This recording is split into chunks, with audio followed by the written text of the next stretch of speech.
And joining me now for his second interview on the podcast is CA Conservative, Cameron. Thank you so much for joining me.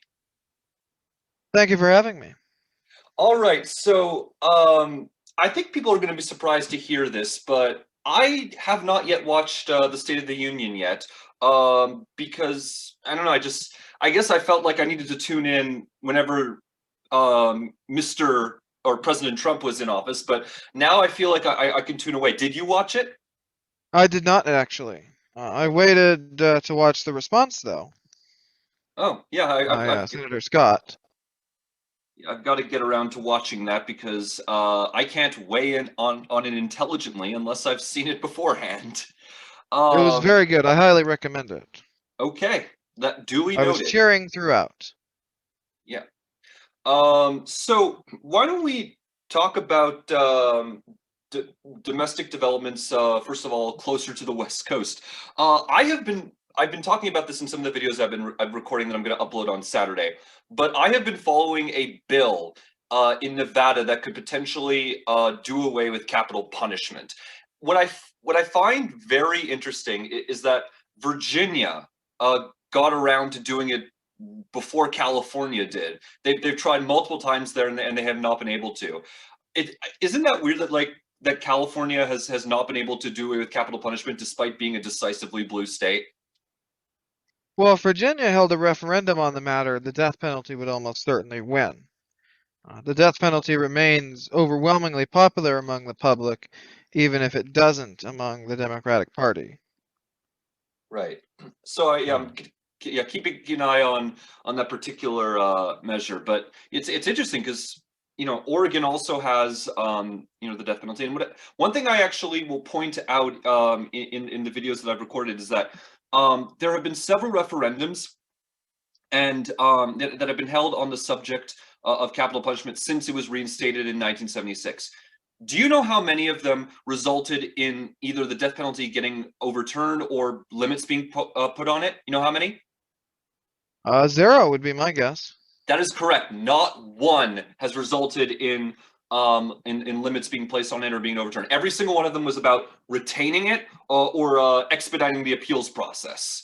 So it is an emotionally, I think it's an emotionally charged issue, in the sense that, I do believe that the arguments in favor of capital punishment are mainly emotional rather than logical. Is that a fair characterization? Because I feel like it's based in a thirst for justice. That's generally where people come from when they say that they support the use of capital punishment. It's righteous justice, which I feel like is more an emotional rather than a logical argument. Is that a fair characterization? It is, although I wouldn't discount it as a useful thing. I mean, justice does not have to purely be logical. Lots of crimes would not need to be punished if that were the case. Right. But yeah, so I guess it's interesting to see. Again, I keep repeating myself because it's easier to do that on an audio podcast. But it is interesting to see that California and Oregon still have the death penalty. In fact, their constitutions explicitly permit or authorize its use versus red states, frankly, like West Virginia, Iowa, and North Dakota, which very much have done away with it. But I feel like we've weighed in pretty much on everything that I think can be said on this. I don't think we're going to be changing each other's minds on this, to be honest. But I guess I'd like to move a bit to Europe. The vaccine program in the United Kingdom that has gone faster than the European Union, has that given a shot in the arm to the Brexit PR department?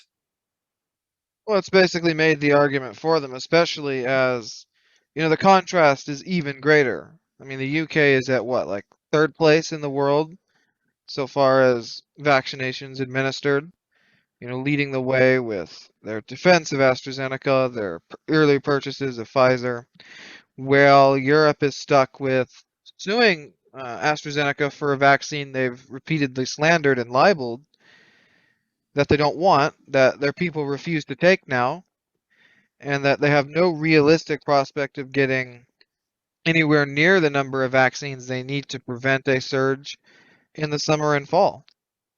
Yeah, you could say a lot of things about the European vaccination program, but one thing that you cannot say is that it's not being produced domestically, and that is something that at least Europe has over Canada, where where I live, where we are importing all of our vaccines. We are, I think, in a similar category as the Europe, whereby we have a lot of COVID cases but very few vaccines. Although that is starting to ramp up as I think as the United States is sending us more. Um, but it's interesting to see, like, why is it that Europe has been so slow? Is it inefficiency, or is it something more systemic?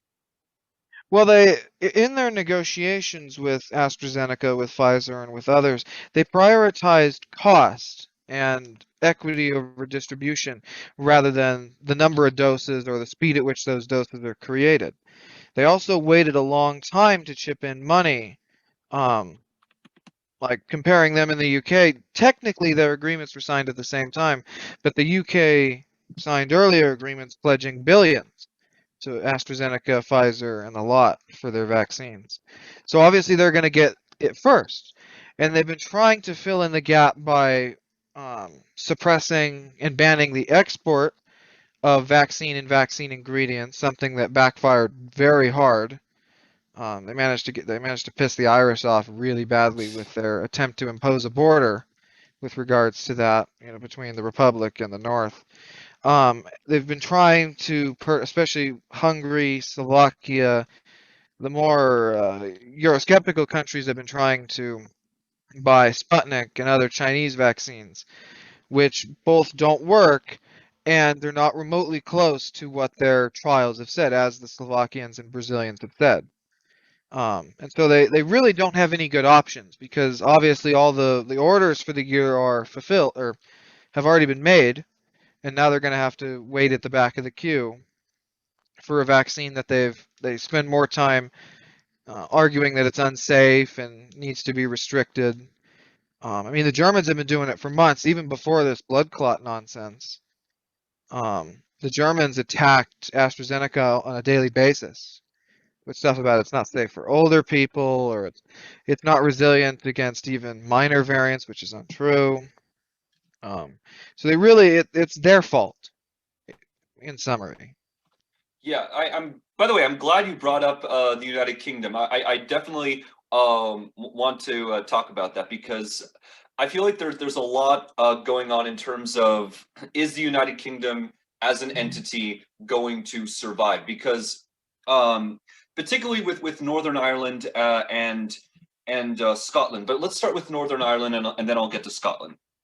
Um, the agreement I believe that the United Kingdom signed with the European Union basically involved a border in the Irish Sea. But the United Kingdom, I think that Boris Johnson has basically on multiple occasions violated or threatened to violate that agreement. By the way, step in, correct the record if I'm saying anything that's mischaracterizing it. But one of the things that I learned is that in the Good Friday Agreement, there is a provision that calls for a vote in both Ireland and Northern Ireland on reunification if the Northern Irish Secretary of State believes that such a vote would be successful. And one of the things that I'm wondering is, has Boris Johnson, like have unionists in general, but specifically Boris Johnson and the DUP, done more than anyone else to support the cause of reunification? Because that is what an article I read in The Economist was essentially arguing, that because the DUP was supportive of Brexit and basically opposed a border in the Irish Sea, which Boris Johnson did anyway, that they're basically persuading people that maybe it's better to be part of the Republic of Ireland. I think, and I read the same article, I think that mischaracterizes the debate over their identity as one that is based in economics, but it's not. It's based purely in demographics. And for now, at least, nationalists do not have a majority of the population behind them. I mean, even the latest opinion polls have said that even after all this.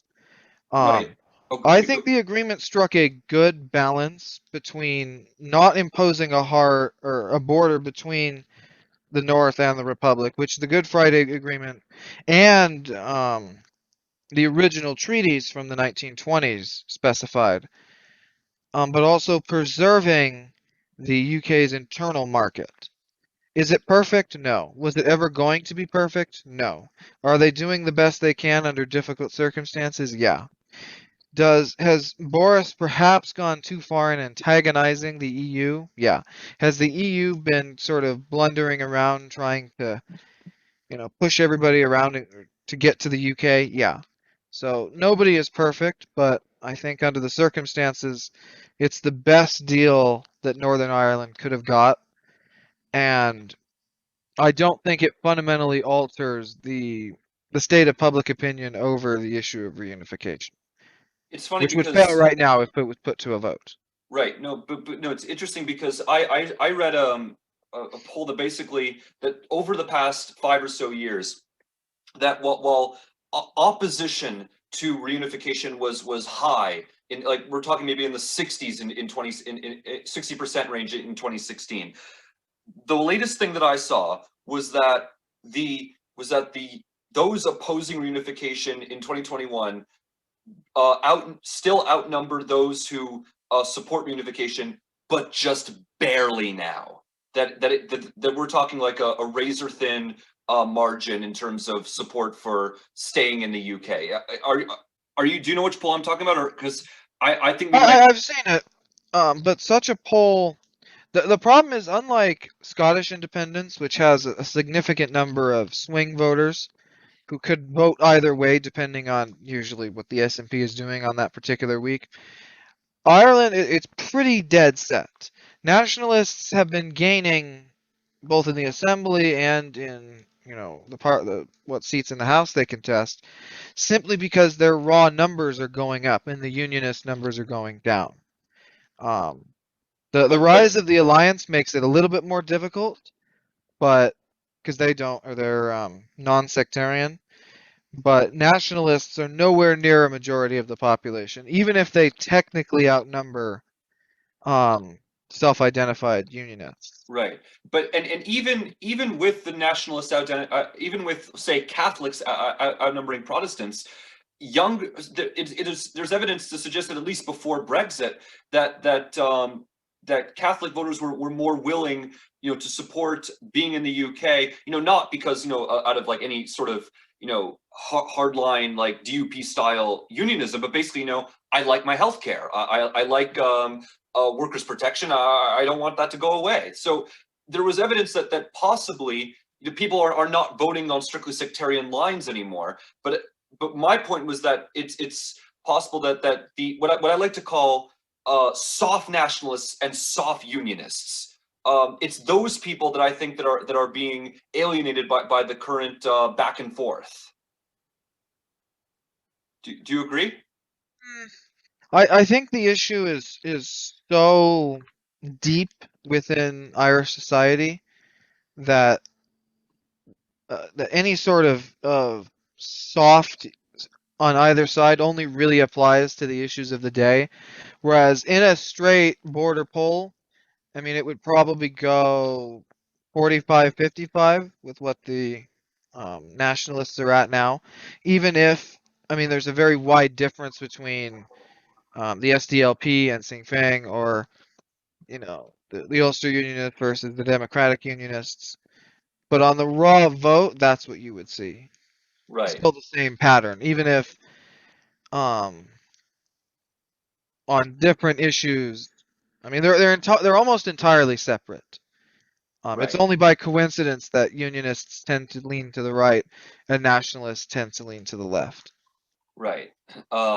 Anyway, um, one of the differences between, I think, Northern Ireland and Scotland is the fact that a process for a possible vote on reunification is baked in to the Good Friday Agreement, whereas with Scotland, even if there's a clear majority for independence, Boris Johnson is under no obligation. He can just do absolutely nothing and be able to keep the union together, because Scotland doesn't have the same, right to doesn't have like a right to secede even if a majority wants it. And do you if do you first of all, do you think that if the SNP wins a majority next week, do you think that they will proceed with a referendum, even if it's in defiance of Westminster?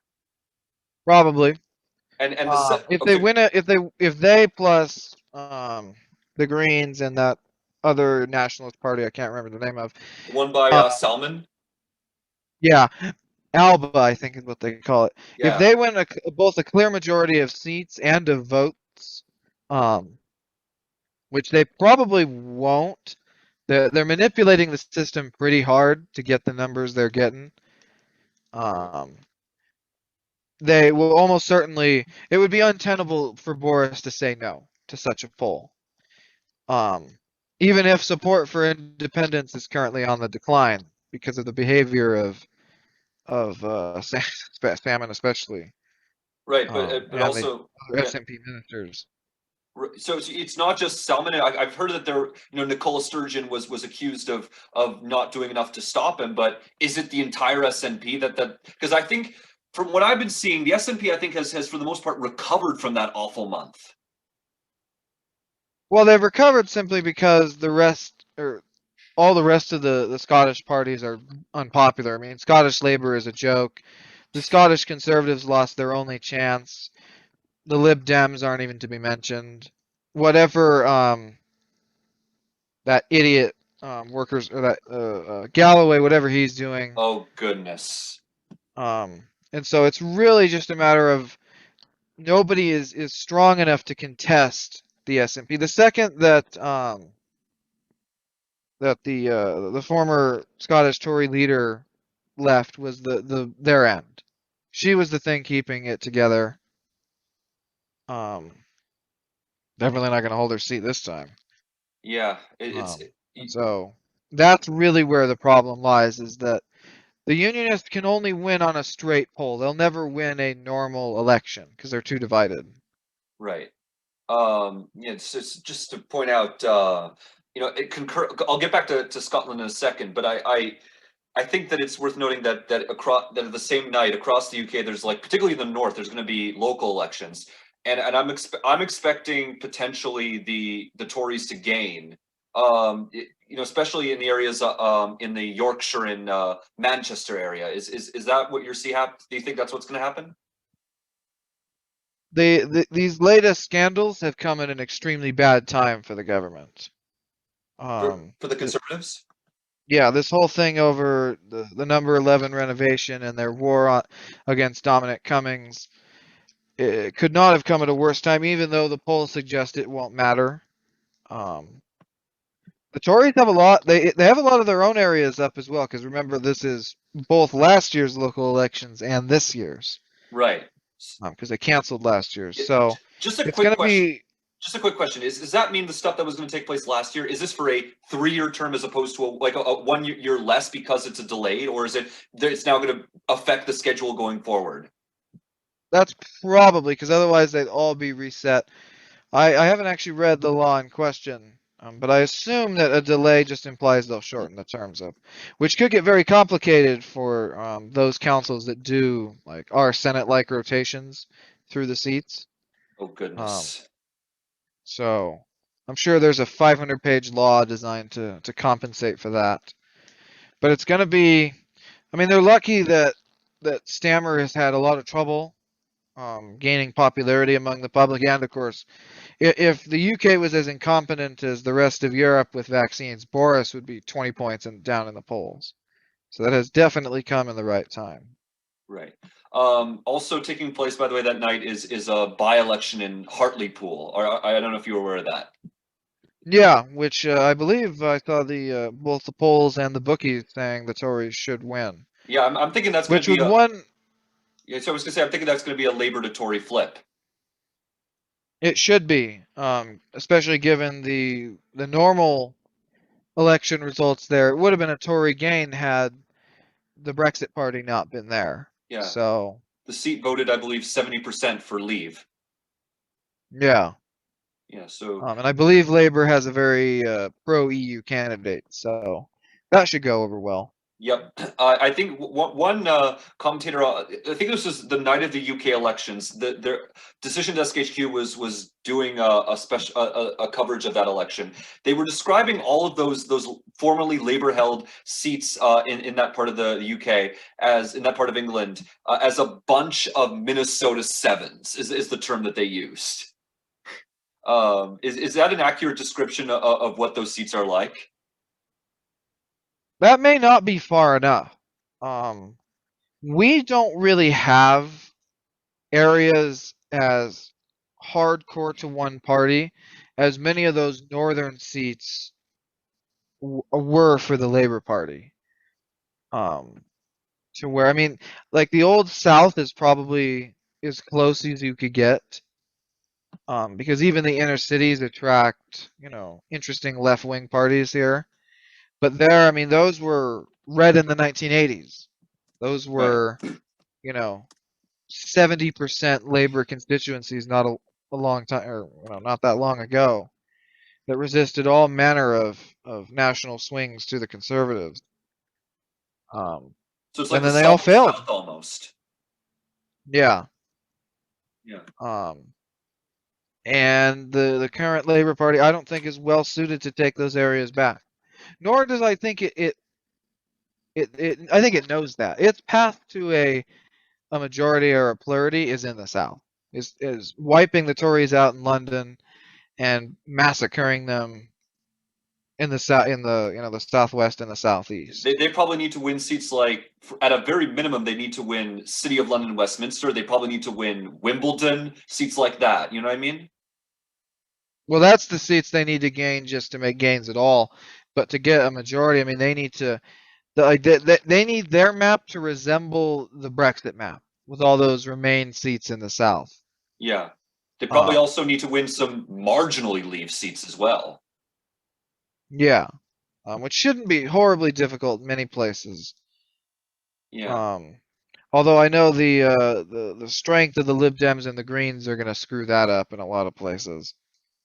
So yeah, Um, and I guess just a quick question, like just circling back to Scotland, we'll get to Wales right after that. But if a vote on independence were held today, who wins, and what do you think the margin might be? in Scotland, Scotland. it would probably fail. The SNP has had a hard couple of months. They even after a sustained campaign, I expect the support for unionism to grow because uh, nationalists still do not have a good answer for how Scotland's economy would continue to exist, how its relations with the rest of the UK would continue to exist, its currency, its budget, which still makes absolutely no sense, as it's heavily reliant on a source of income that they intend to eliminate, North Sea oil. Yep. Um, I don't see a pathway for independence to win. To get onto another referendum, that's much easier to see, but an outright win, very unlikely. Right. Unless the Tories do something tremendously stupid. Honestly, I wouldn't put that past Boris Johnson. He's done some good, but like that is the sort of thing I would not put past him. He just seems really good at alienating the people he thinks he doesn't need.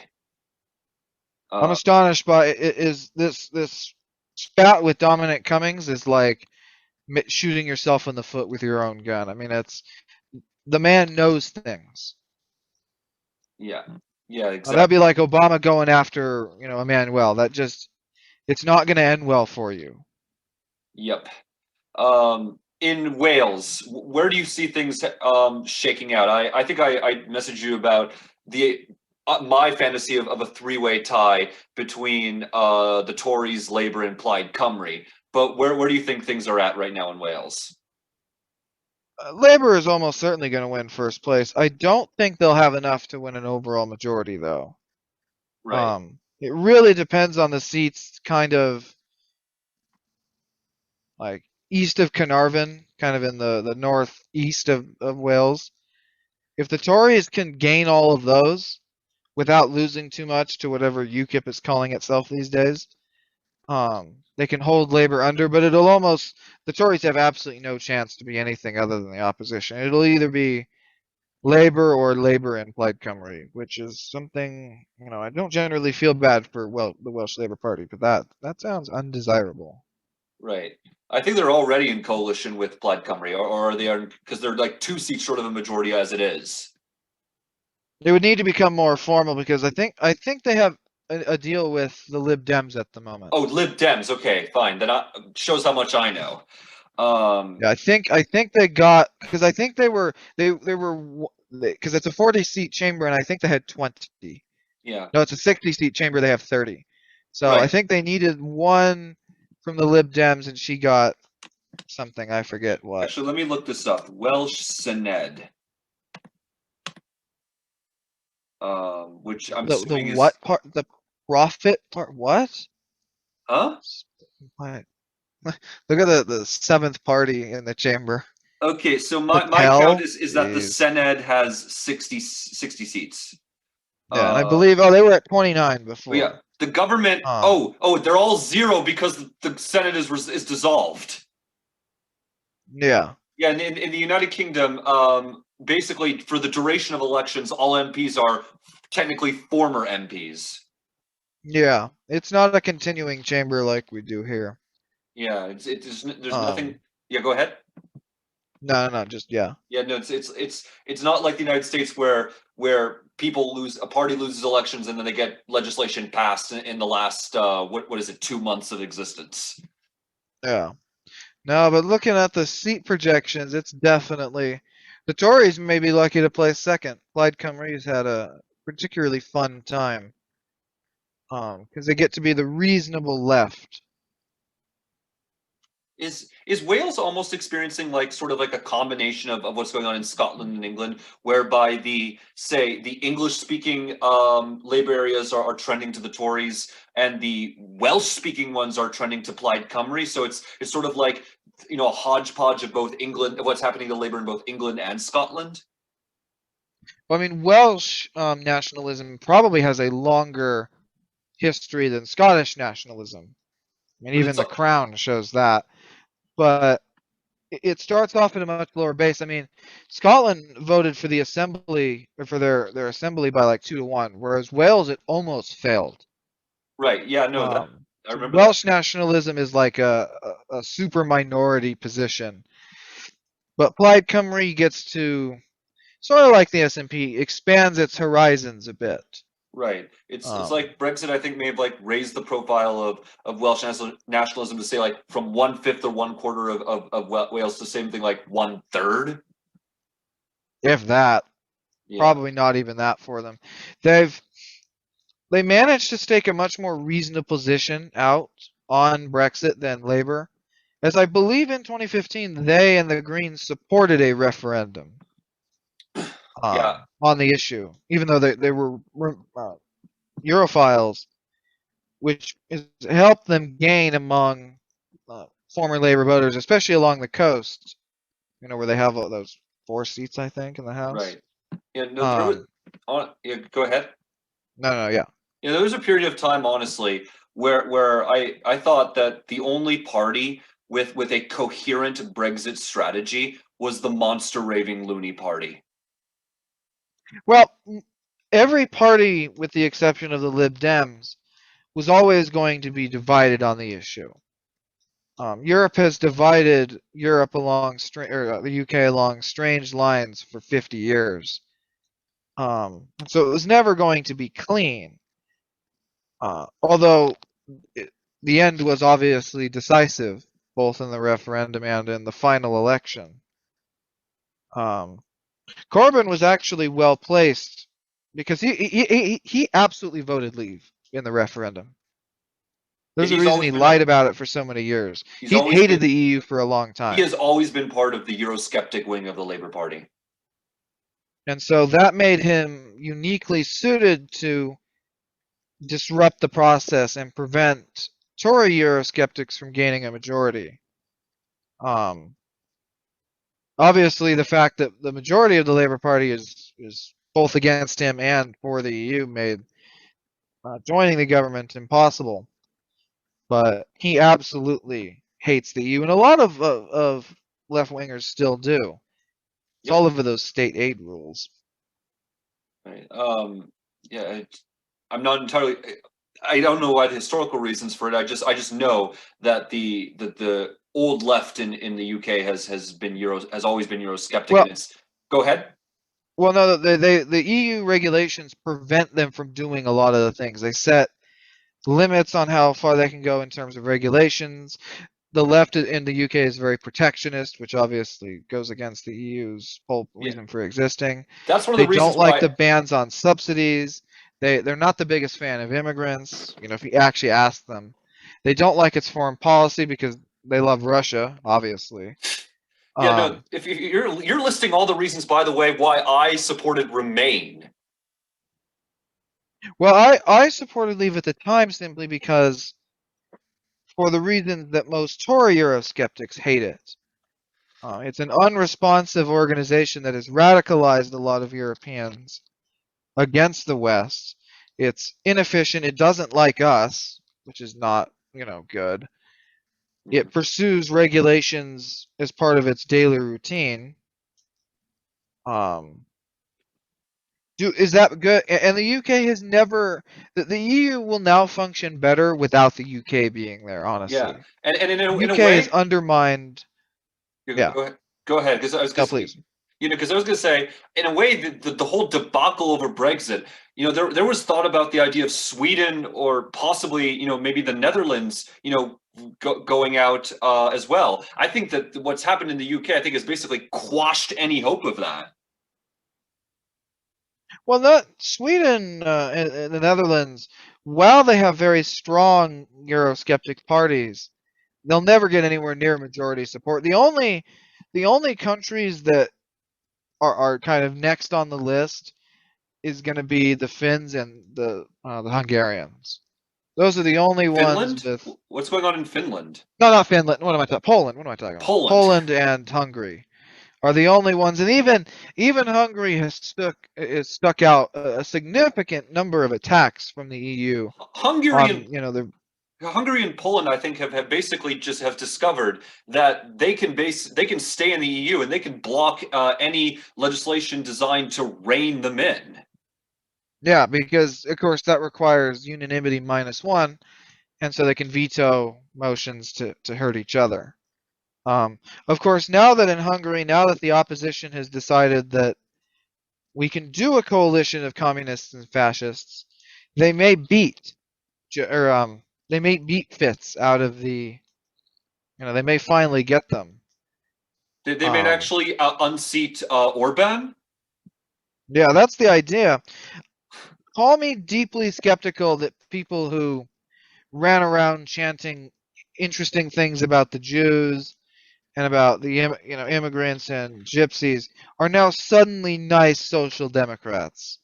But on the Um, upside, call me skeptical that that the guy who pointed saying George Soros and basically oh made yeah, like that he's also someone who'd be fun to no, work. but there's nobody good in Hungary. You're never going to get a majority of good. But I don't think celebrating this opposition coalition, given who is now in it, is necessarily wise. Right. I think that Because I mean, Jobbik is not a normal right-wing party. They're absolutely neo-Nazis. right, They're like the LD, not, is it LDK? I think it is LDK of Slovakia yeah. or Slovenia. I think Slovakia. Just really nasty people. That would have joined Hitler back in the day. Hmm. Yeah, and we were talking about Poland. I feel like because I feel like the left in Poland in 2020, I think, had a more effective strategy, even though they did come up short, but it was narrow. It There was is no actually left in yeah, there is no left in Poland. the guy who ran for president against I don't know his name, but he fell like 2 to 3 points short. Civic Platform is not a left-wing party. Right. It's basically a more business-friendly version of the Lib Dems. Um, the only I think Rose something is what they call it. Right, and I should, Razum, I think. yeah, I should also point That out that in Poland. he came within 3 points, despite state media running hit pieces on him. I should point out. Well, I mean, he was the mayor of Warsaw. He had his own rather good machine, and Dewey, I think, is what the president's name is. Struggled a lot, given law injustices interesting approach to the administration of government policy. But isn't that also But because? Okay, go ahead. no, Yeah, yeah, but isn't that also because in Poland, like the president doesn't have that much power? Like, in order for the LGBT to be authoritarian, they have to act in concert. It can't be one person acting alone. well, they've been slowly increasing the power of the presidency over the Right. judiciary and over the Senate, which now has an opposition majority. Um, Apparently, there was one time where the president's only power was being able to sign or veto legislation. That's probably true, but now there's a lot of important appointments and other things that they've enshrined in that. Um, they're moving very slowly towards, well, even more slowly these days, given both the Because EU and the the Senate's opposition opposition. took the Senate. Yeah, which doesn't. I do believe the Senem can override the Senate's veto of something Really? after a certain period of time. I think that's how that works. Parliamentary systems generally do not permit the upper house to stop things permanently. Italy is an exception in that regard. But Italy is. Does Italy have an elected Senate? Yeah. Yeah, but I, that's generally the case when the upper chamber is elected, it tends to have more legitimacy. well, it has more legitimacy, but you generally can't have. I mean, Australia has struggled with differing systems for the Senate and House for years, and so the House usually has some inherent power to, get past the Senate blocking something simply so it can govern. Right. But I've heard, Whether for or not that's example, limited to budget bills or, you yeah, know, I've heard, for example, that in Australia, it actually takes both houses to dissolve Parliament. To well, call or the consent of the Governor General, which is what happened in '76. right. Where the coalition controlled Senate vetoed the budget of the government, and then they got the Governor General to throw out the Labor government, put their own in, and dissolve and hold an election, But which the coalition won. isn't that also due to the fact that in parliamentary democracies, generally when the budget is voted down, that triggers an election?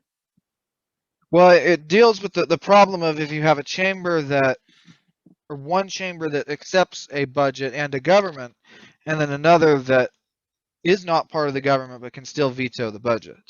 That's why you hear, like in the Yukon, the Liberals and the NDP formed a confidence and supply agreement. They have to go together. We're the only country that permits governments to go without budgets. In most countries, that brings the government down. Yeah, no, I feel like that would be something I think that the United States should adopt, like something that involves some sort of penalization for not passing a budget. I honestly think that it's ridiculous that states can and the federal, particularly the federal government, can go so long without a budget. When was the last time the U.S. had a budget? What, the late 90s? Well, I mean, continuing resolutions count, but the problem is the budget process is extremely difficult to get through because appropriation bills are subject to the filibuster, which there's no point in introducing one if it's going to be filibustered. Wait, Um, appropriations bills? I thought that was non-appropriations bills. no, appropriation bills, what you're thinking of is reconciliation Oh, bills. Those are separate from reconciliation bills. The last reconciliation bill was probably passed in like 2012. the last Um, reconciliation I believe was this year. It was no, the no, the last, not right, the last, appropriations bill. It's common in the previous budget discussions.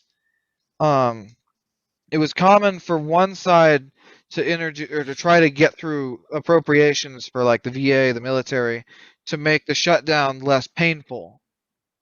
That was very common, at least during the Obama administration. But the process is simultaneously broken and lacking a better replacement it's the worst of both worlds then. because there is nothing reforming the filibuster won't change anything, especially since the Senate's 50-50. Yeah. I always find it ironic when Dems, especially those that work for Vox, complain about the filibuster while knowing they don't even have 50 votes for all the stuff they want to do. Yep. The minimum wage. I mean, the minimum wage. I don't know why Sanders forced them to do that. Yeah, they didn't have the votes for $15 an hour, even without a filibuster.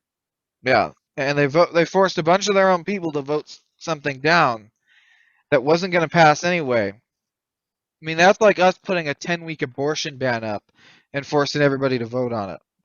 Yeah. You're gonna get some people to vote for it, but not everybody. But it just alienates people who want it and who don't want it. Something a lot of those swing state Dems, including both of them from Arizona, can't afford. But anyway, just going back to Europe for a second, I want to talk about. You've talked to me, I think, in PMs about why the United States should shift from Germany to Poland. Like, what's specifically going on there that would warrant that? Well, I mean, Germany, you've seen the new leader of the Christian Democratic Union. And we're going to get to that in just Absolutely an insane person who shouldn't be allowed within 50 feet of power. I mean, to the point where I would prefer a left-wing government at this point. Do you think the Greens are going to come to power? They could, and I think they would almost certainly be better than that guy. It would hopefully be sort of a traffic light kind of coalition. I wish one had been formed before, rather than this grand coalition that doesn't know what the hell it's doing. Right. No, and I was watching elections that I think were taking place. I believe in North Rhine-Palatine or Rhineland-Palatine, and what was the other one that took place at the same time?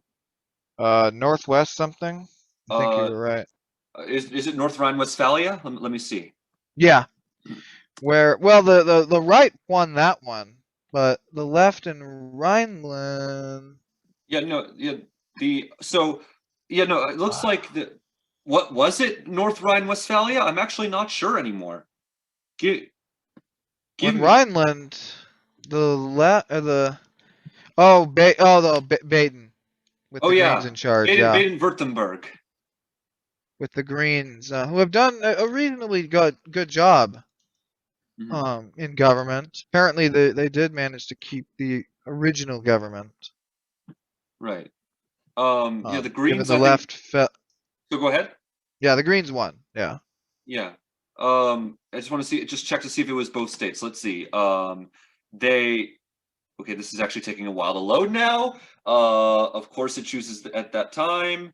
Then in Rhineland, I don't know who even could form a government. They haven't formed a government yet. In Rhineland, I don't even see a potential. Well, I guess you could do the traffic light. Okay, so according to Wikipedia, Baden-Württemberg has a Green CDU coalition. Yeah, which was their previous government.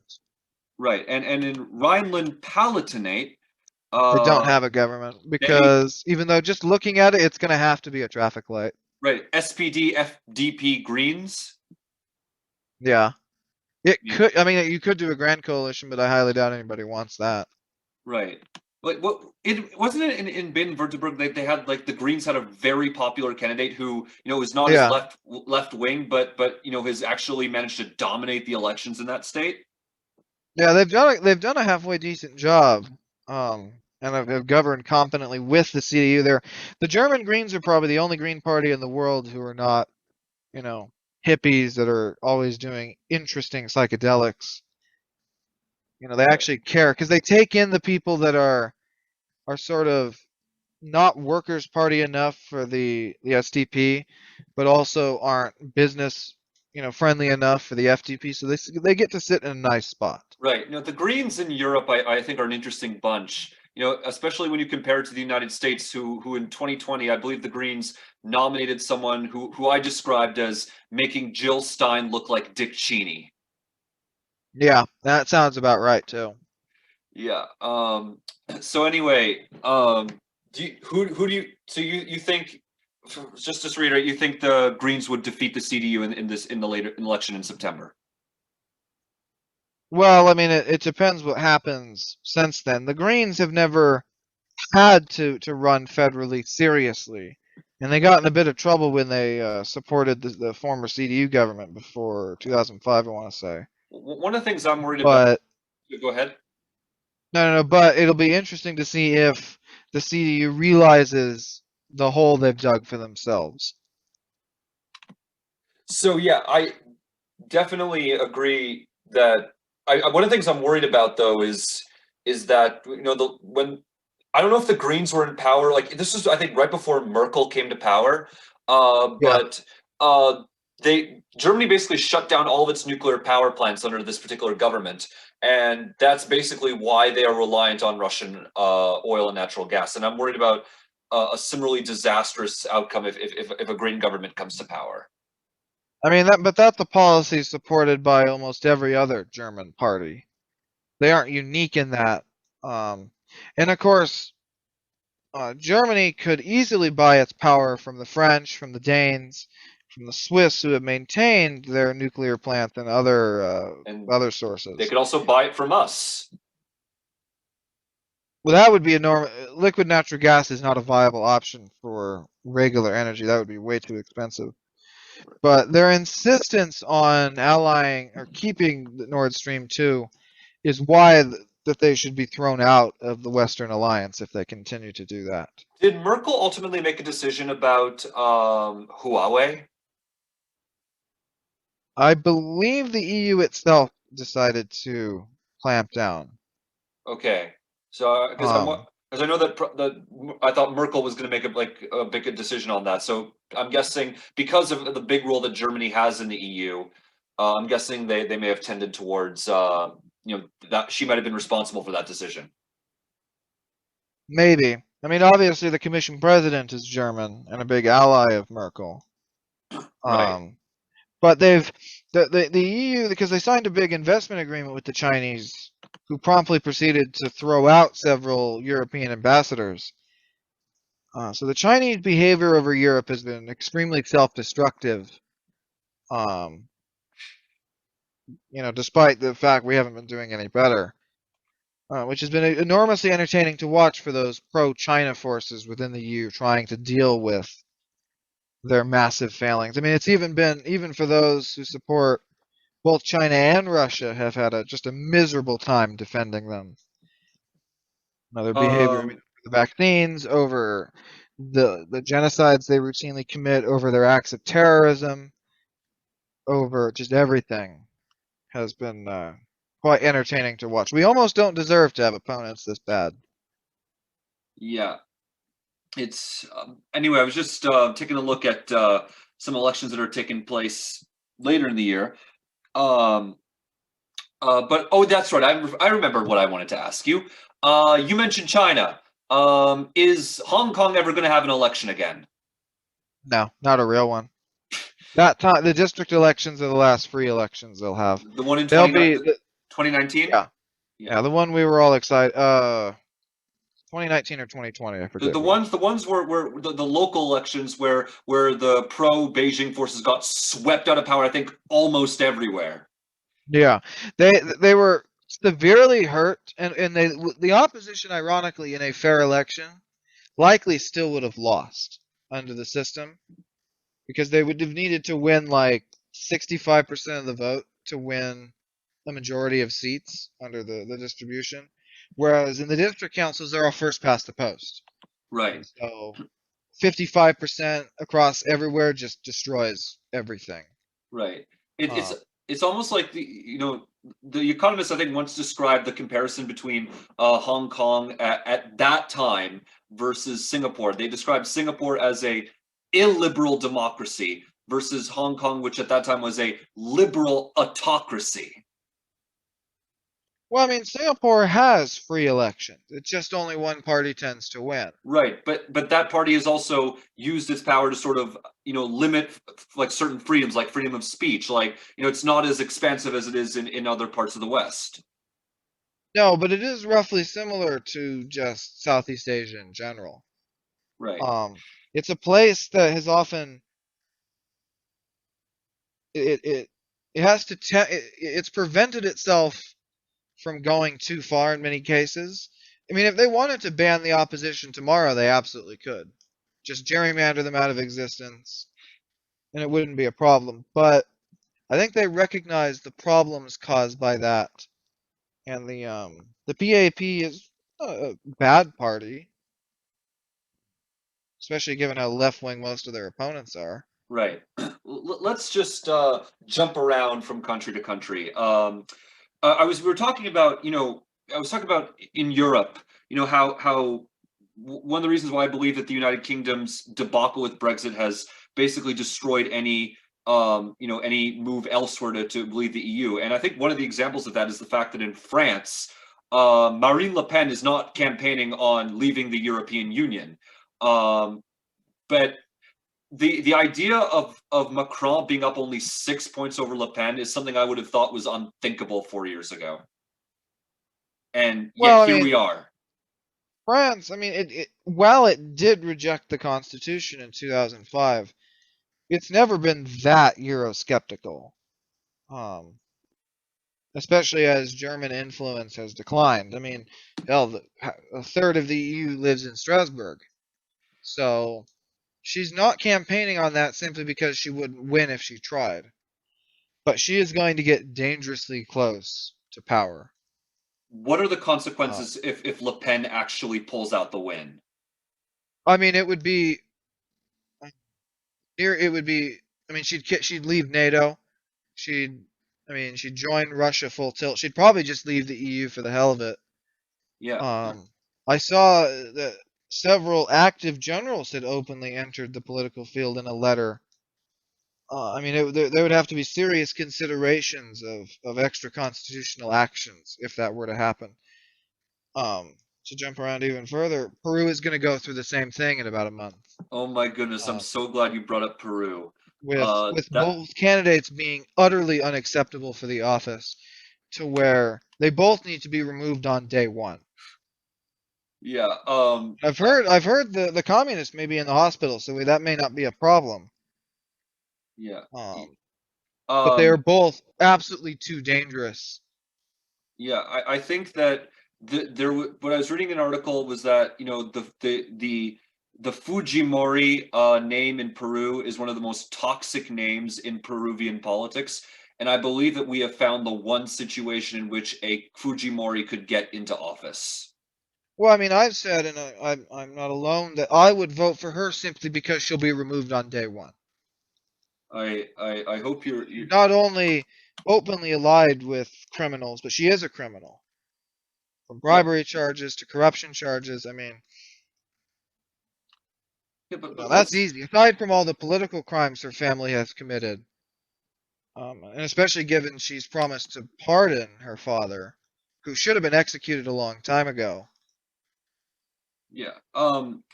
Yeah, honest. So yeah, just oh my, I don't know what to say about this. Like I've had some of my friends like Alex Joshua who have talked about this particular these. You've seen his Good man. tweets? Good man. Oh yeah. Oh yeah.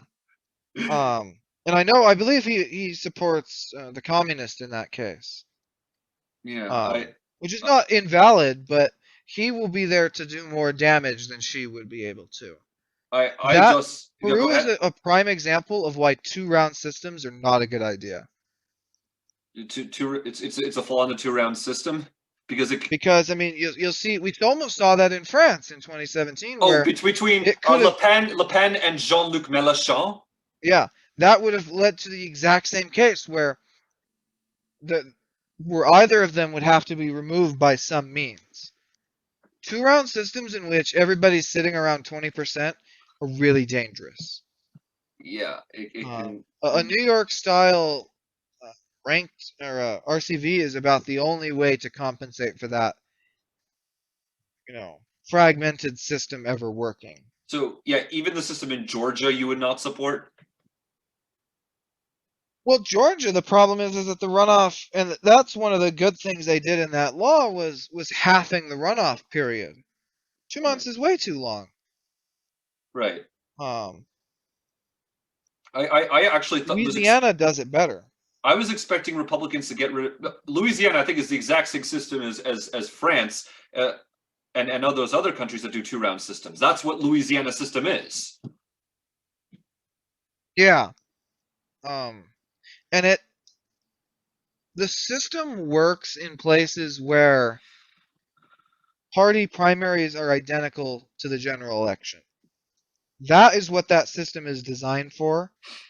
When there's multiple parties and they're all running in the same thing, it just doesn't work because it makes tactical voting even worse. I mean, we've had numerous examples here of parties being locked out and winning seats they have absolutely no right to take.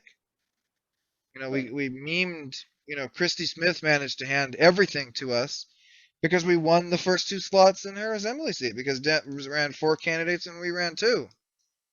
Yep. And I believe that one of those Republicans, I think, in the end ended up dropping out, and there was just one left. It was a rather overwhelming race, but one of them was definitely more popular.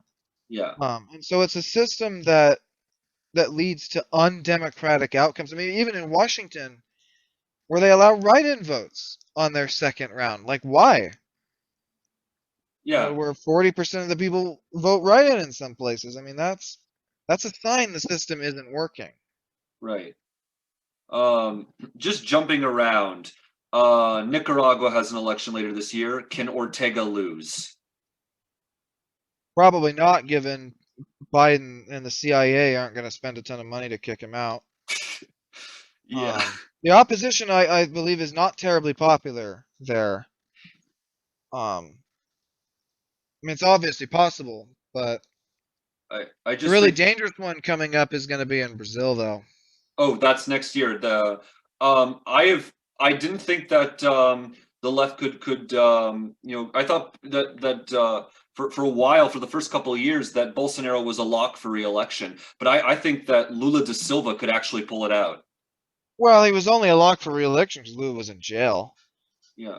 based on a law that he himself passed. So, but the danger, Lula will absolutely beat Bolsonaro if those two go into the round. The third place independent, Laro, I think is his name. He's the former he's a Supreme Court justice and an investigator. He would be a good man to run the country. But both of them absolutely destructive. Uh, Bolsonaro's running around. He's pissed the military off. yeah. Somehow he has the police on his side, though. Yeah, with whatever that means. I mean, Brazilian police. Who knows what that means? Right.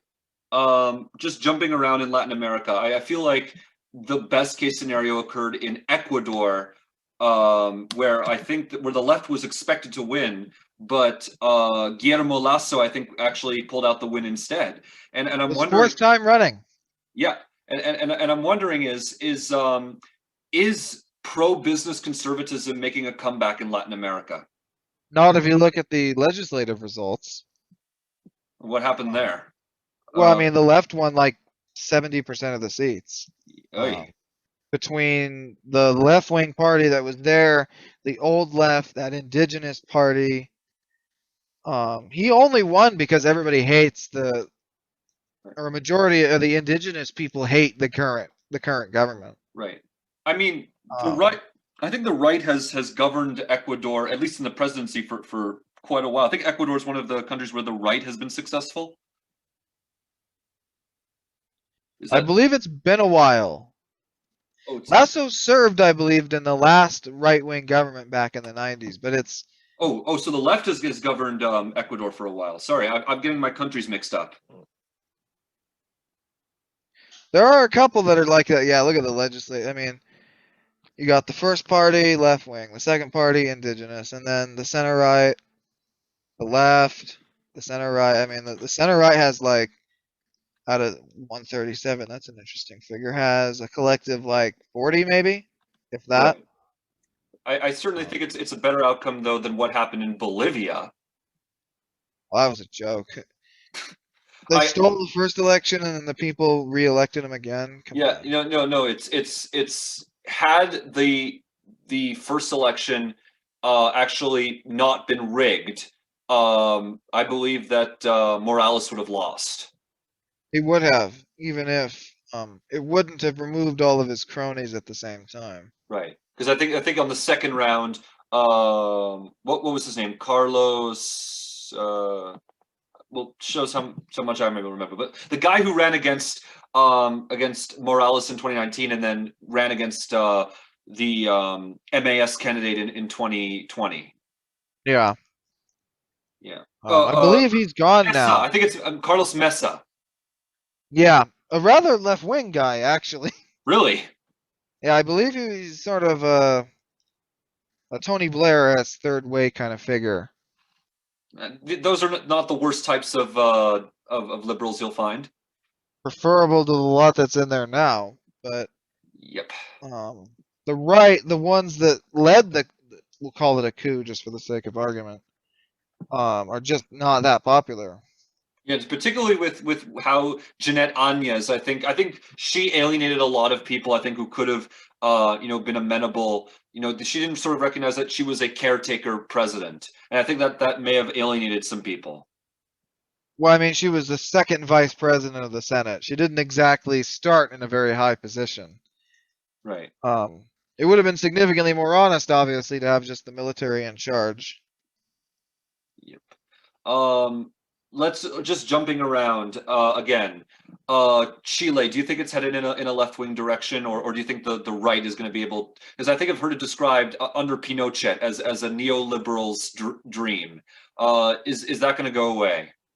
It depends how the first and second places go. I mean, you could get two left-wing candidates, two right-wing candidates. It's another example of why two-round systems are bad. If the first two candidates don't get collectively 50%, that's a problem. Yep. That is, I can think of numerous instances where that happened. I think just in the past year. That's going to be another one. Yep. Just one more before we take a bit of a break. Iran, are we going to see Ahmadinejad come back to power? Doubtful. I heard the Revolutionary Guards were kicking his house door in this morning. Wasn't that Rouhani that they went after? They went after a bunch of them, but I mean, look at Chile, yeah, with two very left-wing candidates in first place. That's nice. Oh, in Chile, wow. Oh, wait, the first round. When was the first round? No, the first round I think is later this year, but just in the polls. Well, that's just great. Yeah. Yeah. It's not surprising. I mean, the right, they've governed the country well, but not well enough. Yep. All right, we're going to take a bit of a break. When we come back, we're going to talk about more about world politics, and stick with us for that, and we will be back in a little bit. All right, we are back with my conversation with CA Conservative. So we were just talking about this over the break, but we was talking about, just got some deets on that bill in Nevada. Apparently, the chair of the Senate Judiciary Committee, who's I think an ally of the on the bill to abolish the death penalty.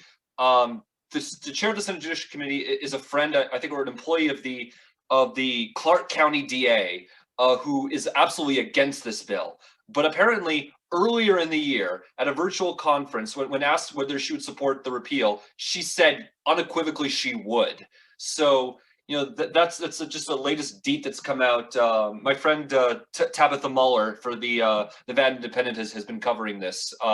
So, like, why is this happening? Like, why are these bills because like I was telling you over the break that this got out of the Assembly Committee like hours before the deadline. So why does stuff like that happen? Well, I mean, they finally have the numbers to do so without being reliant on more socially conservative moderates. I mean, neither chamber is even remotely competitive in 2022. And so they may as well go ahead with it. I mean, New Mexico was the same way with the legalization of marijuana, where we're also not competitive. And so a lot of these places are finally seeing their chance. Now free from, either a closed chamber or even a chamber that we control. So, they may as well. And they've supported this for years. I mean, they have a mandate to do it. in most places. Yeah. The question is it because I think Nevada does have a ballot initiative process. So if they get the death penalty bill over the line, and it goes to a referendum, how does that go? Well, I mean, the death penalty would succeed. I mean, you'll remember the I'm not so experience. I sure believe about it was that. I'm not in. so sure about that because there are polls that suggest probably an overwhelming majority want it repealed. I mean, if this state won't vote to repeal it, Nevada's not going to. I mean, you'll remember in Nebraska, I mean, even our people voted overwhelmingly to abolish the death penalty in the legislature, and the people came back by like a little less than 20 points 61 to and 39, I think restored it it. was. Yeah. Yeah. So, um, the death penalty still remains overwhelmingly popular among um everybody who isn't like a socially liberal white guy. So, Right. everywhere out of like the Pacific Northwest and Vermont. Like overall majority, Probably. I think overall support I think is in the mid 50s. Yeah, but it's a very consistent mid 50s because you lose a lot of more libertarian Republicans oppose it, but you pick up more socially conservative Dems. well the And so it's a much broader 50% than a partisan 50% right. or Although it's 55%. interesting to note that when you ask people, if someone commits like a crime of murder, do you support executing them or do you support life in prison without parole? And apparently by like a 3-2 margin, they'll say life in prison without parole is better. Um, so it's I just a mean, different that's a. Where's the it's just a actual different way of quote? asking the question, I guess. But anyway, let's talk about Biden's decision to pull out of Afghanistan. Bad idea. I mean, it's clearly a bad idea that will lead to the collapse of the Afghan government. But, I mean, if we're being honest, we failed.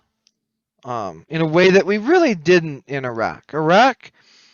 The Iraqi military failed to prevent the invasion of ISIS from Syria, but it has a government, a government capable of sustaining itself against outside forces, a government that the people, at least some people, marginally believe in, a government capable of responding to the people.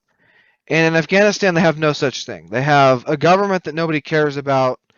They have a military that folds at the first sign of any resistance, that's incapable of projecting itself anywhere, including in Kabul. Um, there's no depth. Um, and honestly, the place is already falling apart with. I mean, we only have like 3 or 5,000 troops there, in total. We're really not doing that much. Um, and it's slowly collapsing. The ANA is utterly incompetent. They have nobody cares, quite honestly. They have no they don't have the equipment that they can actually use. They're totally reliant on the coalition for maintenance, for power projection, for logistics, for support. Um, the only really competent forces are those of the warlords who are only really pro-West because we have more money. Which doesn't make the most stable alliance. I So I mean, as mean, soon as we do pull out, the losses will get worse and worse, and the place will devolve into a civil war, exactly the way it was before we invaded. do you think the Taliban is on its way back to power? Oh yeah, they'll capture. It'll look like the lines roughly in 2000 with with Kabul sort of holding the north of the country together, with the Taliban controlling the rest. Yeah. It's unfortunate because I Um, think that women's rights are going to be set back like several decades by this. Several centuries, like, um, because um, there's nothing to stop them. I mean, Afghanistan probably has the weakest central administration in the world. Even Somalia's government has a better administration than Afghanistan does. And I would argue that that's largely because we've never really we did we did the building of Afghanistan, but we never really did any nation building in the national sense. We built roads, we shipped in tanks, we trained them, but there's something fundamental about a government that can defend itself, a government that where people actually care that we never really bothered with. Um, because we could do it all ourselves. Why bother? And you can argue that was Iraq a distraction back when we actually had people that could have done that maybe. Um, but the bootstrapping of a sustainable government is something that the last even Bush barely tried. Um, but to where Obama and Trump definitely didn't even bother. I Yeah. mean, even Obama surge, they tried to copy what Bush did in 2007 in Iraq without actually copying what they did because the extra troops helped, Right. but it was more about the Didn't reinforcement. the Go ahead. surge though come like 3.5 years after it should have? Well, it took a while to. The problem is that things were going relatively well up until about 2005 when um we lost the idea that this we were gonna we everybody wanted to leave in 2004 and 2005. You read that in the big Iraq War report that a lot of they were always like, okay, we need to prepare for us to leave, and it took about until 2005 to realize that probably wasn't going to happen. And they tried, and this is one of the things that has severely undermined the Iraqi state, is their first election was likely held too early. A lot of fundamental reforms were stopped because now the Iraqis were back in charge of their own affairs, inside government departments, where corruption, nepotism, and inefficiencies could not be thoroughly rooted out. But the foundation of the surge was not just the extra troops, but it was the reinforcement and invigoration of the Iraqi army and police, the deployment of local forces, the refusal to surrender areas to insurgents simply because they were the area was too violent, the direct interdiction of arms from that state nobody likes to talk about to the east, the expansion of a military that or the forward deployment of everybody. The Iraqis and the Afghans do this exact same thing today. They like running checkpoints. They're a very defensive force, incapable of being mobile and going out and looking for the people on their list or of going to remote places where there's been trouble. They like to sit behind their bases and be and eventually just be picked off one by one. And there was nobody in Afghanistan who could do that for the ANA. And that's why I defend McMaster was almost singularly, and Petraeus were responsible for that approach in Iraq. The deployment of that, across, the whole nation. And they started that, in like 2004. And sadly, it was not continued because of those who did not like how integrated we were. There's an example from, I believe it was in 2006, where I forget his name, like General Green, I think was his name, and he was horrified by one of our trainers addressing a crowd of Iraqi police officers in Arabic at their like graduation ceremony or something. Those, and I assume those officers later helped a lot.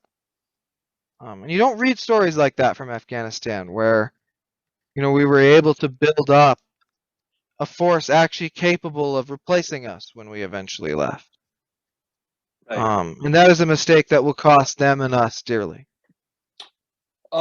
So just jumping around, while we're still in the Middle East, actually, I do have a question. Like, one of the criticisms I think that people have of the Iraq War is that, as bad as Saddam Hussein was, he was stood in stark opposition to Iran, and that with his removal, Iraq basically, moved towards Iran.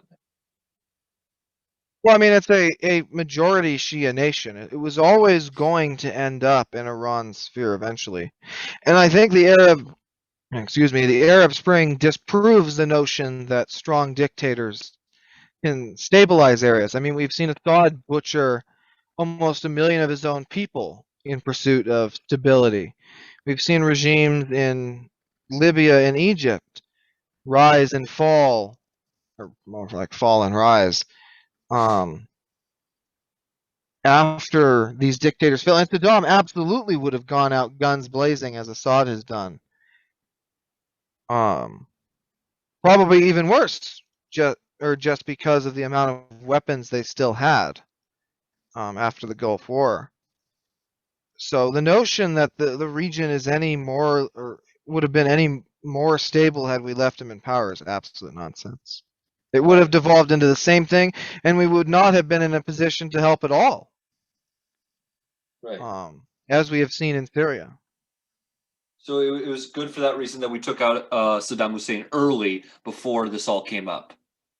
Well, I mean, fundamentally, there was a disconnect between the government and the people.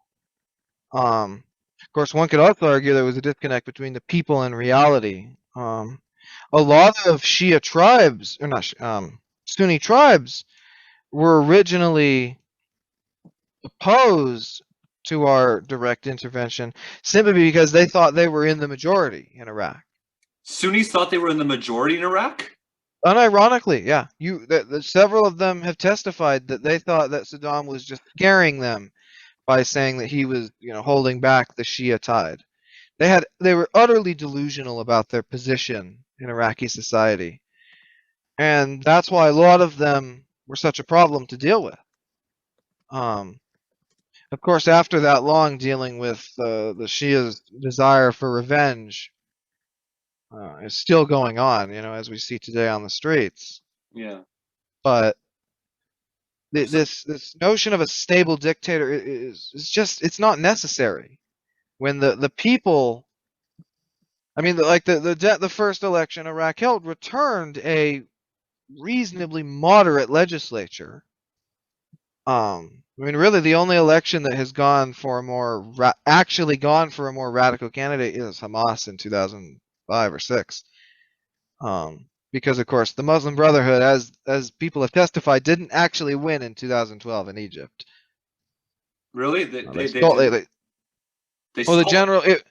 Oh yeah, they stole it through intimidation and fraud, and the generals knew that a civil war would begin early if they decided to enforce the original results, so they just went along with it. And one could argue that it worked out quite well for them. Yeah. Honestly, just I really, my family was supportive of the Iraq War. I was like 7 at the time, so I couldn't, or 6 at the time, so I couldn't have formed an opinion on it. Oh, I don't know. That's about when I first formed my political opinion. Because I think that they should have deployed troops. I think the surge should have happened in late 2003. Honestly, I think that they could have. Well, there was a stayed. large problem after the invasion because the Iraqi army actually collapsed faster than we expected. And so there was a significant mismatch between the positions of our forces and where they actually needed to be when everything fell apart, Yeah, which allowed a lot of weapons to fall into the hands of insurgents.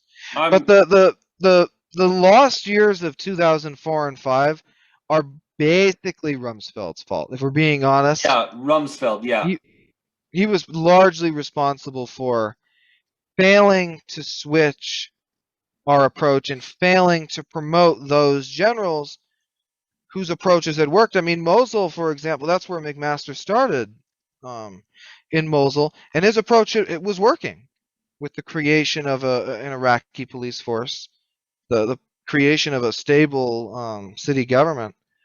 which all collapsed after he left when the general afterwards pulled out the, you know, Malaysian emergency handbook from the 1970s and just went ham, allowing, huge chaos as, the Kurds were now unchained to go retaliate for 50 years of massacres. Okay, Something that didn't work. just a quick question. Is the Senate cloakroom a fake account or is it real? The official one that At our Senate people run? cloakroom with a blue check. It should be real, right? I think our Okay, people run that. they're saying Gail C. Manchin of West Virginia to be federal co-chairman of the Appalachian Regional Commission. This just happened a couple hours ago. Sounds about right. Yeah, Joe Manchin can get whatever he wants. He can get the Pentagon to move to Jefferson County if he wanted to. Well, I mean, that's easy. I mean, his family's quite big, so I mean, he'd be a natural choice even then. Yep. I did appreciate how they UC'd Senator Nelson through. We should be thanking him for throwing away that Senate seat for us. It's Bill Nelson. To us, yeah. Yeah. Yes, it's you've seen that meme of like what West Virginia will look like if Joe Manchin gets his way. You've seen Oh that yeah. meme? Oh yeah. He is the ultimate power. Only mildly eclipsed these days by the Queen, the senior senator from Arizona. Kirsten Sinema. Oh, right. Yeah. Yeah, I thought you were gonna say. I thought you were gonna say. What? No, no. I was thinking of Liz Cheney, but Justin Sexton was the one who was hyping her up. Yeah, but her power is probably beyond that of even Manchin, just because she's more vocal about it. I mean that the ultimate meme is her downvoting the minimum wage on the floor in like a pink tutu. I mean does it get better than that? Exactly. Anyway, back to Iraq. I just want to say I really trust the Kurds to run things better than I trust the Iraqis, to be very honest. Well, I mean they are Iraqi, so despite what many of them say, the nation is one and the same. But they're both a deeply divided people, and a people who are not the most innocent around. They caused a lot of problems in the north. Massacres even beyond that the Shias did. The During Shias, the not the invasion. Kurds. No, the Kurds did the exact same thing. Oh yeah. Beyond even just the usual, round up, everybody, the general responsible for the defense of Mosul, people like that, but they caused a lot of problems. But they even internally are not stable in the slightest. The division between the KDP and EDP, I believe. Not sure. Is the brutal. KDP, the Kurdistan Workers' Party. No, that's the Turkish-based one. But there's two parties in Iraq that have openly fought in the past, and whose divisions continue to make governing Kurdistan extremely difficult. Yeah, I mean, with their yeah. I mean, they've been doing this a long time. Right. One of my friends on conservative Twitter, Cassie Dillon, was on one of her podcasts. She interviewed one of the people who fought for the Kurds, and I think it's just. I just think that if there's any ally that America has, people say that America really has no allies in the Middle East. I think that if there's anyone who's an ally in the Middle East besides Israel, it's the Kurds.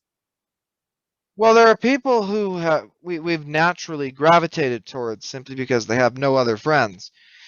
But of course, they're very difficult people to get along with, not only because of their internal divisions, but because of how badly they antagonize the Turks. Yeah. And how, I mean, they're like the PKK. They're openly communists. Right. Which makes an alliance with the United States very difficult beyond their status as a terrorist organization, who does commit active terrorism in Turkey. Right. Beyond the usual just, shooting at the Turkish army, but I mean, bombing shopping centers, bombing schools. I mean, they do the whole terrorist thing. And are they a necessity in the region? Yeah, especially in Syria. Um, which is why allowing the Russians to get involved there was such a mistake. But it was always we have a lot of things to go around, and it's a serious problem for everybody. I mean, even the Russians have run into the same problem with Armenia and Turkey. You know, they want to be friends with Turkey, which means they had to stand back and watch their ally in Armenia get butchered by Azerbaijan and Turkey and Israel. I just Um, think one of the upsides about supporting the Kurds is it actually puts us in opposition to four countries, none of whom I would consider at this point to be an ally of the United States. Those four countries are Iraq, Syria, Iran, and Turkey. And I would argue that in each of their own ways, none of them are allies of the United States. well, no, I mean, two of them are openly enemies. The Iraqis, I mean, we openly support the Iraqi government, but Right. it's the various most of the other factions are very pro-Iran. They have a very difficult job. Al Kamani, I believe is his name. He has a nearly impossible job of balancing us, balancing all the different ethnic groups, balancing Iran, balancing the People's Protection Units who routinely attack us and Iraqi forces. Right. Um, I've just sometimes wondered if ultimately what's going to happen is that Syria and Turkey are so Syria and Iraq are ultimately going to become like three or four different countries. well, one of the reasons why, and I used to support the idea of breaking up Iraq. The problem is that if the Kurds leave Iraq, that will leave the balance between the Shias and Sunnis even more to the Sunnis' disadvantage. Right. And that's not probably going to be the most stable state. And the idea that you can cut the country in half is going to lead to the deaths of every person on the wrong side of the line. Right. As much fun as partition is, I think 1947 tells you why that isn't a good idea in the vast majority of places. I think the Irish would agree. Well, but the Irish, I mean, despite the years of terrorism, they didn't have hundreds of thousands of people killed like the way the Indians and Pacs did. Just a side question. In Northern Ireland, we'll get back to the Middle East just very quickly, but in Northern Ireland, the northeastern portion of the territory is still pretty unionist. Should they just cede the rest of it and keep those areas? The lines are too unclean to really make any real difference. I mean, you could chop off a little bit at like the Northwest is pretty Catholic, and Yeah. like the The, hardest South, yeah, the south and the but west of the territory at this point are pretty Catholic, but the northeast, I think, is still, majority unionist. but generally, I mean, I don't think that would improve the lives of those people living there and would just lead to even more tension. Right. Um, Ironically, I mean, tension between unionists and nationalists is still very low, with most of the anger being directed at the UK government. But there has been rioting. Well, against the UK, yeah. But I mean, you don't see they're not bombing Catholic schools or shooting up, Catholic pubs. The UK is tanking most of the hatred for that deal, the way they've been doing for a long time. Right. Which is quite a positive influence. The problem that for the long term for the governance of Northern Ireland is simply that they have not managed to develop a system outside of sectarian line.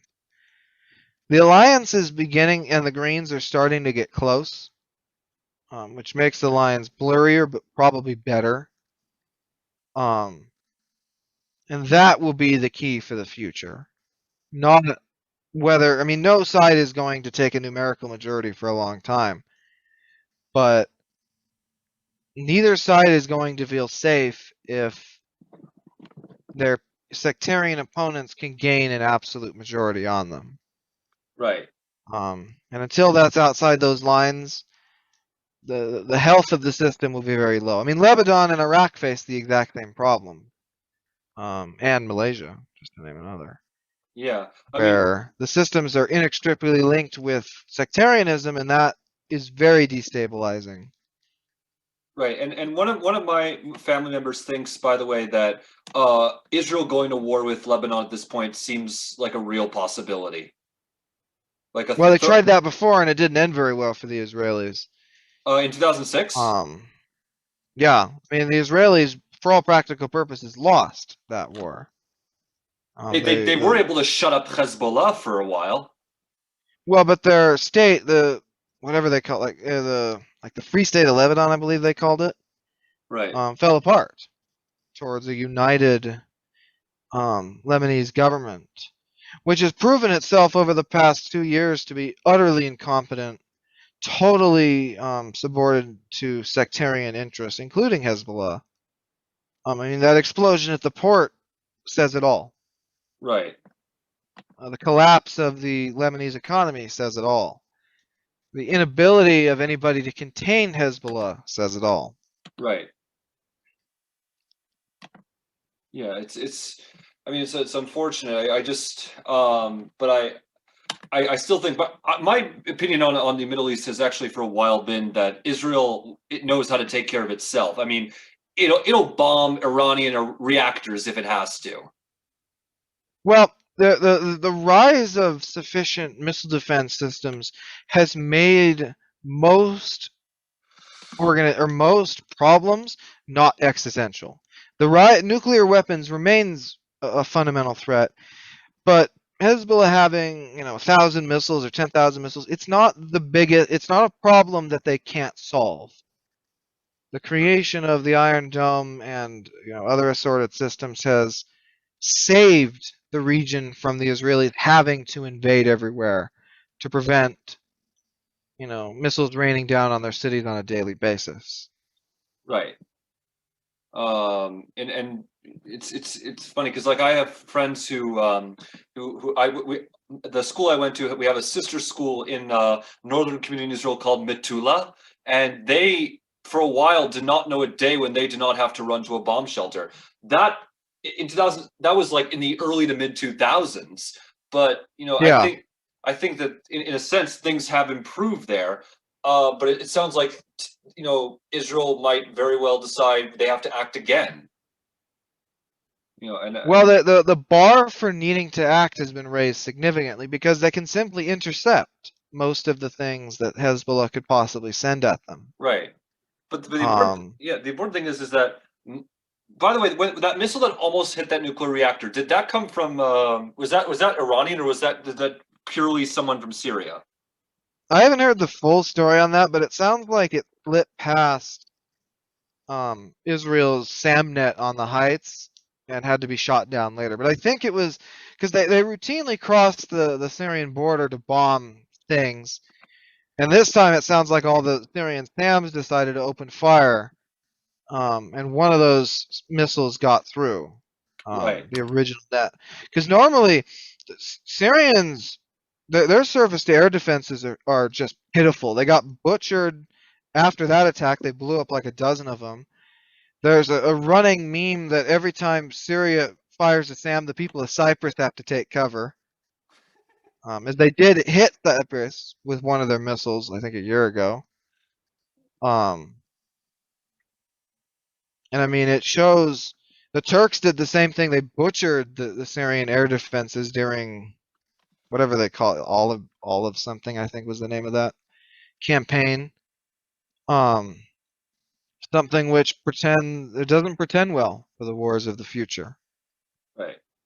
The weakness of modern or semi-modern militaries to drones has been demonstrated twice now by the Turkish sphere, and we need to learn very quickly what to do about that. Speaking of the Turks, do you think Turkey is an ally of the United States? Because I certainly don't. I think it's a country that doesn't know either. A large portions of its military are likely very friendly to the US, just because of how long-standing our relationship has been. The Turkish people are probably mostly pro-US as well. But Erdogan is trying his best to triangulate between us and the Russians. Um, the only thing that's largely protected us from them just fully allying with Russia is the fact that they have to keep going to war with the allies of Russia. Armenia, Syria. I know the Turks have now, I think they invested like 500 million in Ukraine, and are openly selling drones and other weapons to them. Yeah, yeah. Russia is So, they're buying airplanes from Russia. So I think for example, Joe Biden, I think, made the right decision to recognize the Armenian genocide, for example. well, that was correct just in moral and the fact that it actually happened terms. But I do think it's unwise to poke the Turks unnecessarily. Um, or to do more in retaliation to whatever nonsense they thought up to retaliate for that. Right. Because we will need them. You know, it's a huge country, like 80 million people. It's very well situated to interfere with Russian interests in the area. And in terms of their military strength, I mean, they've now rolled over two well-armed militaries twice, both Wow. in Armenia and Syria. So I do hope that our relationship can outlast Erdogan, who, if the polls are correct, his time is coming to a close eventually. Oh, there's an election next year, right? I believe so. And With and we'll and call he's them Social Dems because I don't remember their actual name, leading by quite a lot, wow. which isn't Uh, surprising. They're all tired of him. right. I mean, I mean, he's tried to rig the system in his favor. So I'm surprised that he's really vulnerable. well, that just demonstrates how unpopular he is. But I mean, the problem is that it's not working. The Turkish economy is not doing well. They corruption. I mean, is everywhere. I mean, there was a meme where it was a document appointing somebody as the Federal Reserve, their version of the Federal Reserve, and Erdogan's signature was on like almost all of the people required to approve it because he's the bank chair, he's the minister of the economy, he's the president. I mean, and it's just not working. Right. So I do think though that we need to be spending time trying to assist in his replacement. Um, Like Obama tried to with Netanyahu. well, there is simply a matter of opinion. The difference between Netanyahu and Lapid is not going to be that substantial in terms of our interests. But Erdogan is an active problem for us, justifying help, not necessarily to his party, who are not inherently anti-U.S., but just him. Right. Um, but in a large part, I mean, the public statements from that lot are always going to be really antagonistic. Um, but it's the stuff they do in private that's getting more and more concerning. Um, Right. I mean, is it that the fact that the Middle East is becoming, I guess, more it's unlike in the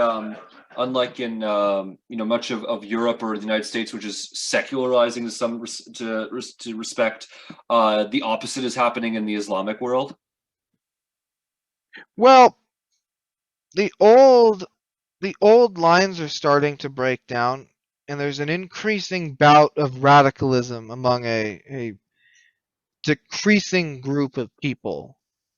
I mean, the Muslim youth of the Middle East are usually not the most extremist bunch, but with the old becoming more extreme and the youth becoming disaffected with you know, the incompetence and illegitimacy of like the Saudis, of the UAE, of Egypt. It's brewing, phase two of the Arab Spring. Um, which is not to say we don't have plenty of allies. I mean, we have Kuwait, the UAE, which the UAE it's a strange relationship we have with them, with Bahrain, with Oman, um, kind of with Egypt, kind of with the Saudis, who need to stop doing really stupid things. With Jordan, of course, not to forget them. Um, the long-term future for a lot of these countries is very uncertain. It's particularly Saudi Arabia because especially with their support of the government in Yemen and that civil war going on there. I imagine what's going to happen if they get pulled into that. You mean the civil war that they're about a month away from losing? The Saudis, wow. Oh yeah, they're about there because the South has been lost to a group that the UAE supports, and I think it's like the third or fourth largest city is gonna the Houthis are gonna take it. The Saudis are among the least competent. They make the Afghans look good in some respect with their military strength. Yeah. Um, I mean the them droning weddings and shopping centers. I mean this is the kind of thing they just routinely do because they aren't capable of doing anything more. But I guess Um, what I'm talking about in terms of the is I guess the increasing Islamicization of the Arab world is I read an article in The Economist that basically said that in Egypt at one point there was a time when when when the Hollywood of Egypt was comfortable showing movies that included even as something like gay relationships, and that is something that would be unheard of in today's Egypt. well, a large reason for that is that religious conservatism is used by regimes to placate their angry populations. Um, because they have no other mechanism. They don't have the money to pay them all off, and of course they don't have any jobs, Well, so the they have to Saudis have the money to use pay them off, or at least they used to until last year. the Saudi money troubles are becoming an increasing concern for them. It's not expensive, or it's very expensive to run a losing civil war to your south. Yeah. And It they have a doesn't help. lot of people who are not represented by their government. I mean, I And think, it doesn't help that the price of oil has collapsed and they're not getting money for it anymore. yeah. I mean, Saudi Arabia has a significant population of Shias Oh who no, I did not know that. let's just say, not well represented by the current monarchy. Ironically, for all the people he's murdered, the new man in, we'll say new, but the younger man in charge, has liberalized the country in social terms. Um, He's let women vote. well, what counts as voting there. Yeah. Um, the driving thing was a meme. Um, I've heard that they're considering rolling back some of the what counts as a death penalty offense. Well, that would be incredible if Saudi Arabia did that. Well, I mean, especially for what counts there as a death penalty offense, Yeah. is a serious problem, and it's something that they could easily be a country that could pave the way forward, and instead they're not really capable. It's a very it the modern Saudi Arabia is very similar to 1980s Iraq in that they have a government kind of based around one dude, one family. Everybody, it's very nepotistic. You read stories, especially from our people who have gone there to train with them, of just the horror stories Mhm. of a military just incapable of learning and fighting correctly. Um, and I don't know if they have the will to change, which Right. they will have to do if they help. Yeah, I mean, if the Sunni world got in an outright brawl with the Shia world, the Shias would win, even though they're outnumbered by quite a lot. Yeah, no, because the Sunnis, I think, sorry, the Shias, I think, are more, for lack of a better word, they're more fanatic in the sense that they believe in their cause, I think, more than the Sunnis do. Well, they're more ideological than the family that runs Saudi Arabia. They're capable of a sort of introspection that is quite useful, when you actually have to do something. All right, I think I want to take this into a bit of a lightning round. Does Israel go to a fourth election, to a fifth election? No, I think Bibi's done. You think that the opposition has done it? Well, I mean, they already formed a majority on the in the Committees? legislature. Yeah, for the committees. Um, would they have a stable government? No. Yeah, I mean, throwing not Bennett, Lieberman and Ross in the Rassam in the same bunch is just asking for trouble. But really, Netanyahu needs to go. yeah. Uh, Um, his his personal problems have severely undermined the right. Um, and it's time for them to find somebody who acceptable enough to bring in Sar and his bunch. yeah. Are so do the Palestinian elections ultimately happen, or No. We're on no? what, year 16 of the 4-year term? Yeah. There's no reason, but nobody gains from the elections because Hamas runs their thing and um, Abbas runs the other, and so or the West Bank. There's no reason for them to form a united legislature. They both hate each other, regardless of what they say in public. Relations between them have not improved. I mean, the worry that I have is if elections were held, Ismail Haniyeh would win. Well, I mean, Abbas is certainly not a popular figure. Um, Although the Israelis have, of course, been relying less and less on cooperation of the Palestinian Authority Yeah, and that's a for concern. stuff in the West Bank. The concern I have is that sort of the alignment of the Middle East, on Sunni Shiite lines with the Iran being recognized as the main issue in the Middle East. Is the worry I have is that there's an entire group of people in Israel's borders that is now aligned with Iran. Well, of course, the Palestinians, I believe, are Sunnis. Right, but Um, Hamas is effectively a proxy for Iran. kind of. Hamas or Hezbollah is definitely a proxy for Iran. The Hamas is much closer to like the Muslim Brotherhood Yeah, than Iran. It's sort of just by convenience that they're friends. because they both hate Um, Israel.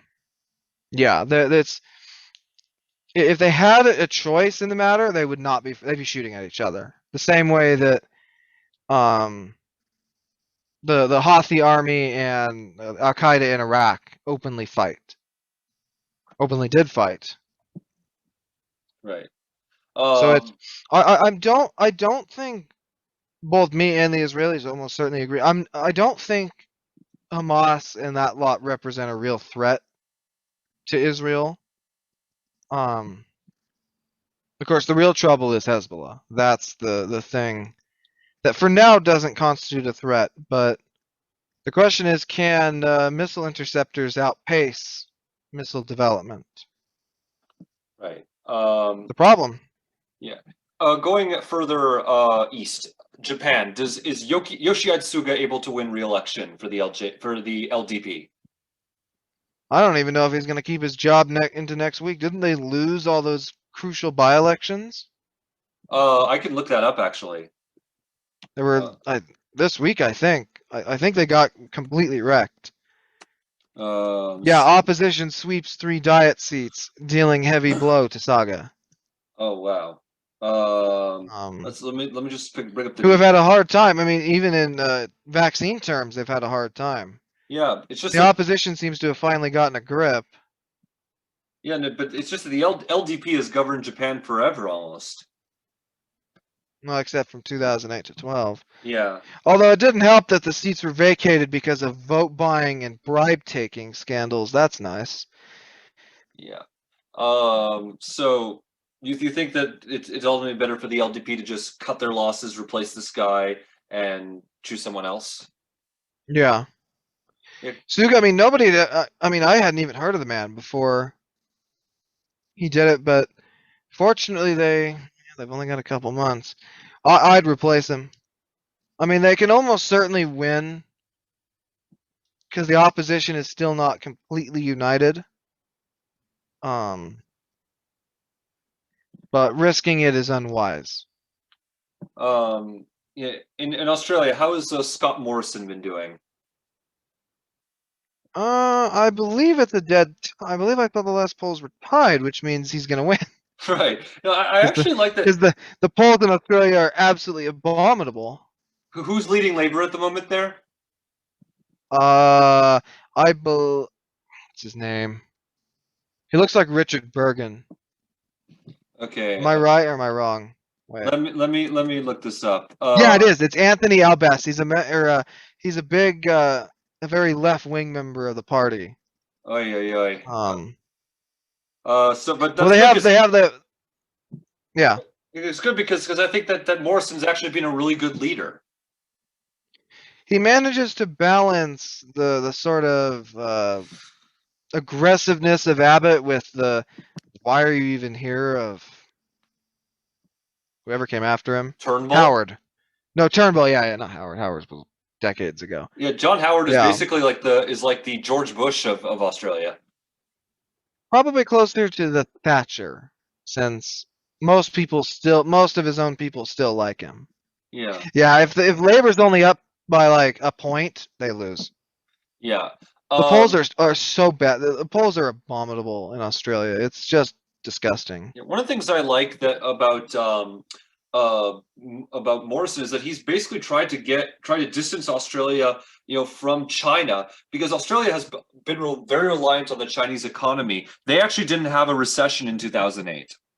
So it's incredible that Morrison's really standing up to China and criticizing them for their abuses in like Hong Kong and Xinjiang. Well, it helps that the Chinese have openly committed acts of aggression against Australia with spying, with espionage, with attacks on their fishing boats and their friends. Um, the Chinese, I don't fully understand why they're being so belligerent around the world. They're alienating their friends in Europe. They're running around Africa just doing really weird, really racist things. They've pissed off Pakistan and Sri Lanka over, the really bad loans they gave to them. They've made Vietnam the most pro-capitalism country in the world. I mean, it's just, I don't get it. They're even pissing the Filipinos off, and the Filipinos want to be friends with China, Yeah, no, that's and yet incredibly. they're just really kind of, bull in a China shop, kind of just running around like, why? Yeah, if they've convinced the Vietnamese of capitalism, the Vietnamese government of capitalism, that is Well, the people like obviously, the government is still very left wing, but the they're people are they're in. communists, but they're not pro-Chinese. That's the thing. They hate the Chinese. That's not even a competition. Yeah, and I guess finally, well, actually, just an aside, let's talk about Myanmar. Is there any hope for Myanmar? Not in the slightest. I honestly don't see the military leaving or losing. They have enough money to keep themselves afloat for years. Nobody's going to invade them to kick them out for all the genocides they committed, or they are committing. Nobody really has any sympathy for the previous civilian government, given their active support of the genocide. Against Um, the Rohingya? yeah. Yeah. Um, I mean, it's not. It's ironic always to see a Nobel Peace Prize holder actively defending genocide in front of the international court. Um, so there's no sympathy all around for any of the parties involved.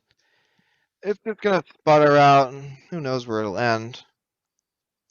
Yeah. And I mean, they kill hundreds every day. I don't see that slowing down anytime soon.